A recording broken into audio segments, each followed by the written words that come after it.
And so I think the only way an MSP that's a single person MSP can do this is by partnering with experts. Right, is by either bringing in some fractional CISO shares, bringing in software and products and vendors that help drive that understanding and awareness. Those type of things are what would make that possible. Now, if you had asked me 2-3 years ago, can a single person MSP or 5-person MSP make it in this world driving around cybersecurity, I would have answered no. I do believe, though, the other thing we're seeing is because of that rapid maturity in the market, we're seeing products that solve this in a very holistic fashion. Right.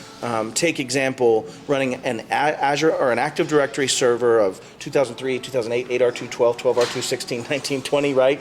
80 force function, 2003, 2008, 2012, 2012R2, 2006. You take all those pieces and components that had to happen as a single human, turning those knobs, the failure points are extremely high in that space. Right. Now fast forward and say you're running Azure Active Directory and you're running a Intune based, all devices managed, all things in one space. The level of the ability to do that and repeat that over and over and over again from a scriptability because of the lack of variable delineations is massive.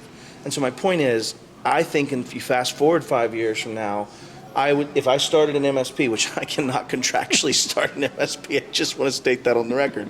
But if I was to start an MSP and I would only focus on those customers that had very SaaS application space as opposed to on-prem, had the ability to move off-prem for an Azure Active Directory world, or were already there, I could absolutely scale that and I could write one script, and the only difference is this GUID variable from each tenant, right? And you start seeing a world where the repeatability of that becomes so very scalable that a single person or a low density of humans MSP could, in effect, have the same protections in place across all in the same way.